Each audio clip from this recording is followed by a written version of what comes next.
You should be excited about this because I'm excited about this. Woo! All right. Well, welcome everybody. Thanks for joining us this afternoon. We are super excited to be helping you live your best life now by supporting you in your dreams to stay healthy in the new year. So we've got a couple of different things that we're going to show you today. First and foremost in my heart is La Marca Prosecco. This is especially for me, but we do have wine for those of you joining us. I choose to drink Prosecco because Prosecco rhymes with my other favorite word, which is pretentious. So we have a lot of fun when we put those two things together, at least I do. So it's the end of January. Hopefully you've been keeping your commitments. If you haven't, I understand. Nobody blames you because I didn't even make any resolutions this year. That's how resolute I was for 2019. But I do have the opportunity today to show you a couple of wonderful things that you can easily do at home that might be techniques that you otherwise maybe haven't been shown or haven't had the courage to go after yourself. So first thing we're going to talk about, though, is by far the most important part, which is the juice.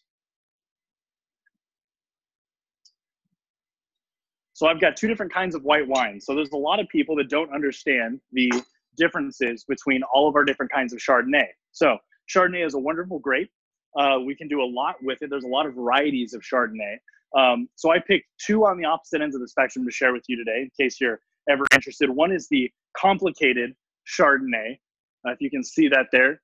Not very aptly named, actually. This is a wonderful dry Chardonnay. It's very simple, very straightforward. It's got notes of dried white fruits, if you can imagine, Turkish apricots, things like this. So it's a very, very wonderful complement as we start to unthaw here in Phoenix. Our winter's been very hot.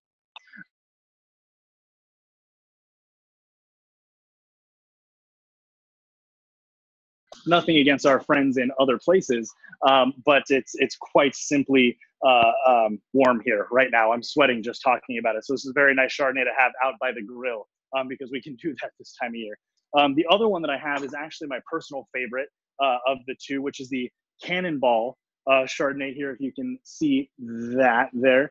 Cannonball is a pretty common brand. You'll find it almost anywhere. Fry's, Bash's, Safeway. Albertsons even carries the label, Whole Foods certainly. And Cannonball is going to be, it's got notes of honey butter and flaky pastry in a way. It's a little bit more well-rounded. It's got a little bit of body to it. This is certainly a wonderful pairing with our salmon. So enjoy glasses of these guys and help yourself drink liberally. After all, it is just fruit juice. So let's talk a little bit about salmon. Salmon is probably one of the most loved and feared fishes that we have at our disposal in common grocery shopping or what have you. And I say it's loved and feared because who doesn't like salmon?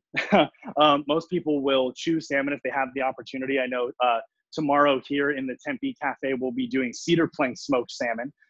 And that will fly out the doors. That will be a very popular item. But salmon is not an item that a lot of people are inclined to pick up at the store.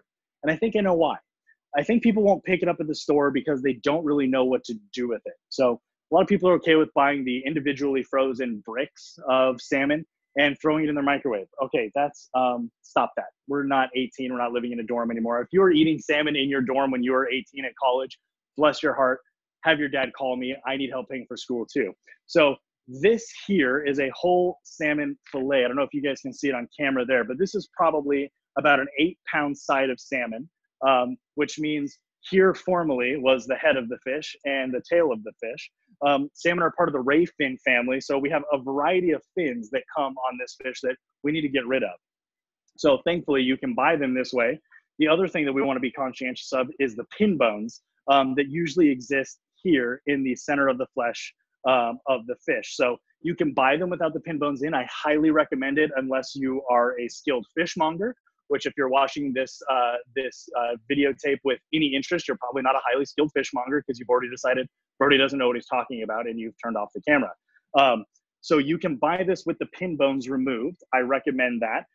Regardless, as much as you should trust your local butcher or fishmonger, you should always run your hand down the center here a couple of times, pressing rather firmly to see if there's any pin bones in there. The last thing anybody wants is to be eating a wonderfully prepared fish and find a pin bone. That's no fun. So we have a whole salmon fillet here. What to do with a whole salmon fillet? Well, I had the great fortune for about a year and a half to work with a very talented, very old school Austrian butcher. This Austrian butcher taught me a lot of things, but some of the things that I've been able to apply most are what he taught me about fish. So fish is not something that we do a lot here in the Southwest. So when I have the opportunity to show a couple of fish techniques, I always jump on it because, like I said, everybody loves salmon, but most people are afraid of it. So I have this big, beautiful fish. I have a common chef's knife. You don't need anything special to do this. A lot of people will try to sell you on all sorts of knives, all sorts of things, you know, that you should have, that you should be doing, that you should be using. Fact of the matter is, if you have one good chef's knife, about 8 inches long, you can do more with that than you can with a 15-piece set for $600 from Amazon or what have you. One good chef's knife. I prefer forged, not stamped. Make sure that the blade runs all the way through the handle, a full tang, as it were. That's what it's referred to, and nice metal rivets that run all the way through. That's how you know you've got a good knife, and it balances well. So let's talk about the fish. It's a big, beautiful salmon fillet. Some people like the skin on. Some people are funny. If you like the skin on, that's wonderful. One great benefit of having the skin on, you can see here, one great benefit of having the skin on is it will hold the flesh of the fish together. That's important, especially because we'll be putting it in a frying pan and frying it. So we need to be conscientious of the skin. If this has been descaled, I also recommend you buy your fish descaled. There is, to me, no part of an animal more loathsome than scales. I think it's deplorable, and I don't even like looking at it. So this has been scaled. It's been deboned. We have the fins off. The head is off. And what do we do with it now? So you can see here, I'm going to bring this a lot closer to the camera. You can see here that I've got a nice lighter colored piece here. You can see that somewhere. And right through here, this is much darker. My good friend Chase is going to bring the camera a little bit closer over here to the action so you guys can see while I do this technique. So never mind the turbulence. It'll be momentary. So I've got this beautiful piece of salmon here. It's getting a little bit tacky. It's warmed up a little bit while I've had it out here. So it's a touch sticky, which makes it just slightly harder to work with. You want to make sure that your salmon is nice and cold because what happens is this salmon starts to relax. The fat starts to come out of the fish a little bit, and it makes it a little bit more difficult to handle. So what I'm going to do now is very gently take the very end of this tail off. Don't worry about it too much. You're not going to miss this piece. So I'm going to take this end piece off. You can see just a little 1 inch by 2 inch piece there. And now a little piece of fin left here. Aha. What did I pay these guys for? I'm going to take my knife. I'm going to lay it as flat as possible against the cutting board. In fact, I'm going to bring the cutting board a little bit closer to me here so the knife is actually off the edge of the cutting board. And I'm going to gently maneuver my knife down the skin, no further than 4 inches. Don't go further than 4 inches. So now you can see I have this nice separation between the flesh and the skin. So here's the cool part. I'm going to take the very tip of my knife, and I'm going to get right in here where the flesh is separated from the skin. I'm going to draw back maybe about 1 inch. So Chase is going to come right down here, and you can see I've created a hole. You see that? So what I'm going to do is I'm going to put my index finger here. I'm going to grip the rest of the skin with my dominant hand. I'm going to slip my left hand karate chop style. If I told you that Bruce Lee taught me how to do this, you'd probably believe me. And I'm going to gently maneuver my hand between the skin and the flesh. Next thing I'm going to do is I'm going to take my middle finger and I'm going to wrap the skin around my middle finger like this. And I'm going to continue with my left hand to pull the skin off of the fish. Now, one of the things we talk about in a professional kitchen is making sure that we're not wasting food. That is about as clean as you can get skinning a fish. So no one's probably ever showed you that before, and that's the way we've got to do it, folks, as my old mentor used to say. The next step in preparing the fish is going to be to take the belly off. Now, this is what we usually try to do around bikini season, right? Is take the belly off. Fat chance. Get it? So what I'm gonna do is I'm just gonna run my knife. Ooh, got a little piece of skin still hanging out. I'm gonna run my knife down this wider part right here. And why do we do that? That kind of closes up and kind of condenses the flesh that we're gonna cook. So I'm gonna take this belly off right here and finish it off. And I've got this beautiful, oh my goodness, beautiful, beautiful piece of salmon belly. So a salmon belly is just like a pork belly. It's where all the fat is. There is so much tremendous flavor in it. And we're gonna save this for later for something else. So I have my salmon now. What do I do? Have my salmon now. What do I do? I'm gonna look at the horizontal lines here on the fish, and I'm gonna start making portions. Depends on what you want to use it for. So in case you don't know, salmon is really high in omega-3 fatty acids. It's wonderful, wonderful, wonderful. It's very high in protein, obviously. It also has a lot of B12. So salmon is kind of one of those natural superfoods. And I use the word superfood lightly because all food is superfood if it's prepared well, if it's raised responsibly and ethically, and all of that good stuff. So now I've got a fillet. I've got several fillets of salmon here that have no skin on it, no bones on it. This is a beautiful piece of protein akin to a chicken breast, much more flavor, much more wonderful. I've got a slightly warm pan here. I'm gonna drop just a touch of oil, just enough, because there's not a lot of fat in this fish, which is why we love it. But in order to get it out of this pan, I need a little bit of fat. Now I've pre-warmed this pan. Hear me say this, typical cooking technique, something you should always, always utilize. Your frying pans should always be hot before you put cold food in it, because what's gonna happen? The temperature is going to drop as soon as you put your food in there. What you don't want is food that is going to gently steam. You want food that is going to get a nice hard sear on it, get a nice crispy crust, and then you're off to the races having a great time. So I've got my oil in here. I'm gonna lay my fish in away from me. Actually, I might put a dab more in here, just because this is a big pan. It's a big pan. So I'm gonna spread this out gently. I'm gonna lay the fish in back end first and then away from me so that I don't splash on myself. And you're gonna watch this fish. It's gonna stand up. It's gonna plump up. It's gonna be wonderful. A lot of people like their salmon to be medium rare. Very few people like their salmon well done. But let me say this.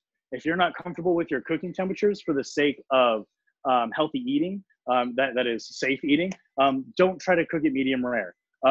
Try to keep it around medium to medium well. Next thing that I'm gonna do is season my fish, which I will add liberally here. A little bit of salt and pepper goes a long way. That's in there. And we've got this nice piece of fish working. The other thing that I have over here on the stove, if you notice, this is literally just a green salsa. So I've taken a salsa verde, typical. You can buy this. One of my favorite brands of pre-made green salsa is from Trader Joe's. They do a phenomenal job. And if you've never thought about taking salsa out of the jar and putting it into a pan and warming it up and using it as a sauce, start doing it. It's a phenomenal technique. It adds a ton to different dishes that you're gonna do. So I've got my salmon working here. You can see I'm starting to develop a nice white color on the bottom. The one thing you don't want to do when you have hot food in a saute pan like this or when you're frying is touch it, mess with it, move it, shake it, let it alone. Let the protein on the bottom caramelize up. Let it get nice and crispy. I think we're in good shape here. A little bit opaque still, so we're gonna let that keep writing. I'm gonna talk to you, while that works, I'm gonna talk to you a little bit about the salmon belly that we had out. So I have this beautiful salmon belly right here that we've trimmed up. So what can you do with this since you're not gonna cook it like that? Now you could cook it like that, but it has a much more fun application. Everyone knows what pico de gallo is, right? We have onions, tomatoes, cilantro, maybe some minced garlic, maybe jalapenos if you're a little bit more adventurous, certainly cilantro, lime juice, salt and pepper, very easy, simple stuff. So what you can do is throw a pico de gallo together, dice it up, have all of your wonderful lime juice in there, take that salmon belly, cut it into very, very small pieces, almost mince it, dump a ton of lime juice over it so that it's covered, add some salt, cover it, put it in the refrigerator for 4 to 5 hours, throw the pico and the salmon together, and you have a beautiful ceviche. Again, we're getting ready for some warmer weather here. No one's ever told me that it isn't warm here in February. I know that it is. I've lived here my whole life. So making a ceviche is a wonderful thing. I have an example over here that Chase can show you. Beautiful example of ceviche. Some chips here, and you can rather enjoy yourself. I know you guys can hear that. Sorry.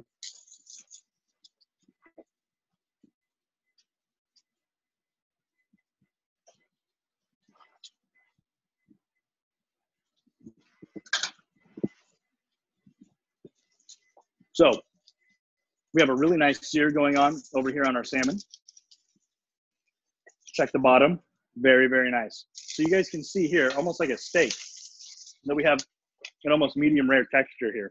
So what I recommend doing at this point is turning the heat off.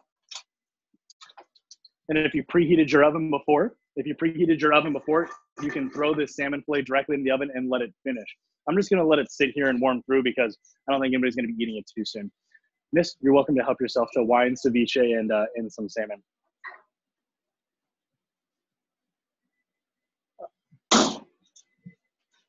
One of the last things I'll talk to you about is one of the great health benefits, or one of the great health foods rather, that we enjoy using, especially here in our cafe, but certainly at home for my wife and myself, is whole grains. So what we've prepared over here today is quinoa, which is a wonderful food, high in fiber, high in protein, a lot of amino acids, and also some farro, which also same principles, right? It has wonderful amino acids, wonderful fiber, wonderful protein, and it's a great way to fill your stomach up and create what's called satiety. So what happens when we don't have satiety is we're hungry. The last thing anybody wants to be, especially at work, is hungry. So by adding a lot of fiber to your diet, especially a lot of fiber that does more than sit in your stomach, you have the opportunity to create satiety, which gives you protein, gives you all these amino acids, and it keeps you from being hungry throughout the day, so it fuels you. Come on in, guys. Come on in. Don't be shy. You're good. We're here for you. Grab some wine, please. Something to eat. Some salmon. I have some ceviche here. Some pan-fried salmon with quinoa and farro. So help yourselves, guys. Please, miss, help yourself. Don't be shy. Don't be shy. You're fine. I think there's 3 people on the camera. We don't care. We're just recording this for posterity's sake. It's all good. Grab some wine. Go back to playing ping pong. Enjoy yourself. Get a little treat. It's all wonderful. Thanks for stopping by. So with all that said, salmon is a wonderful thing. Adding grains to your diet will benefit you greatly, and white wine, it's the future. Enjoy yourselves. Guys, thanks for joining us. We're so happy that you could be here. Take care. We'll see you next month.